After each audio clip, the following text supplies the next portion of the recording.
Hello everyone, Radhe Radhe. कसे आहात सर्वजण? होप माझ्यासोबत तुम्हीही छान असाल. तर आज मी फायनली एंटर करत आहे माझ्या भावाच्या शेल्टरमध्ये. आणि मी तुम्हाला दरवेळेस सांगत असते की हे शेल्टर आहे, ते शेल्टर आहे. आणि मागच्या व्लॉग्समध्ये तुम्ही पाहिलं असेल की मी फक्त बाहेरून कॅमेरा नेत होते.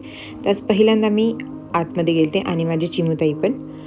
तर तुम्ही म्हणत असाल की हे काय चालू आहे? तर हे त्यांचं फूड प्रिपरेशन आहे. सकाळची जेवणाची वेळ होती ही त्यांची आणि आम्ही एंटर केलते. तसं तर माझी चिमुताई पोटात होती तेव्हा मी आतमध्ये गेलते आणि चिमुताई थोडीशी अजून मोठी पण होती. एकदा नेलतं तिला मी. आज सेकंड टाईम आहे तिला आतमध्ये नेल्यावर. आणि तिच्याकडे तुम्ही पाहाल ना तर ती खूप एक्सायटेड होती की कुठे बुबू बुबू, सगळ्या बुबूंकडे ती बोट दाखवत होती, बुबू बुबू. आणि ते पाहून मला खूप छान वाटलं. हे पहिल्यांदा आहे की तिला मी असं आतमध्ये नेलं आणि ती खूप एक्साइटमेंट होती. लास्ट टाईम ती थोडीशी घाबरली होती कारण की तिच्यासाठी हे सगळं नवीन होतं. पण आता तिला नानूच्या घरी हे सगळं यूज टू झालं आहे, त्याच्यामुळे तिला पण आवडतात प्राणी. आणि त्याच्यामुळे आम्ही आज गेलो आतमध्ये पाहायला की काय कसं आहे. खूप दिवस झाले मीही आतमध्ये नव्हते गेले. तर मग मी सगळ्यांकडे व्हिडिओ वगैरे शूट करत होते. पण हा जो होता ना डॉग, तर त्याला नव्हतं आवडत की तू माझ्याकडे कॅमेरा. मी त्याच्याकडे कॅमेरा केला की तो माझ्यावर भुंकत होता. त्यामुळे मी म्हटलं जाऊ दे, त्याला नसेल आवडत कॅमेरामध्ये यायला. मे बी तो शाय होत असेल तर असो. आणि हा पाहत असाल साईडला बसला आहे, तो बिस्किट आहे. हा बिस्किट खूप छान आहे आणि डिसिप्लिन डॉग आहे.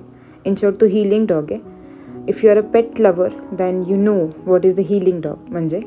आणि हे मलाही नव्हतं माहिती, हे मला माझ्या भावाने शिकवलं. तर इथे तुम्ही म्हणत असाल की कसले डॉग्स आहेत, काय डॉग्स आहेत, तर हे सगळे डॉग्स आहेत जे की इंज्युअर्ड असतात. तर त्यांना काही इंज्युअरी झाली असेल, may be accident or any blood cancer or ते ब्लाइंड असतील, तर असे डॉग्स असतात जिथे की माझा भाऊ ट्रीट करतो. आणि हे पाहून मला खूप छान वाटतं. सगळेजण म्हणत असेल काय हे कुत्र्यांची कामं वगैरे, पण नाही. तुम्ही एकदा जर त्यांना as a family member treat करसाल ना, तर तुम्हाला समजेल की ते माणसांपेक्षा खूप खूप खूप म्हणजे कंपॅरिझनच नाही करू शकत माणसांसोबत. तर ते एवढे इमानदार आणि वफादार आणि लोयाल असतात. तर असो. आणि इथे पाहत असाल ना तर इथं चिकन राईस मम्मी सकाळ सकाळ जी शिजवते, मी तुम्हाला दाखवलं असेल व्हिडिओमध्ये, तर ते शिजवून ठेवते. मग माझा भाऊ त्याला प्रॉपरली मिक्स वगैरे करतो आणि सगळ्यांना जेवायला देतात. तर ॲक्च्युली आम्ही पूर्ण त्यांचं जेवण होईपर्यंत थांबले नाही मी आतमध्ये, कारण की तेवढे ते अग्रेसिव्ह असतात ना.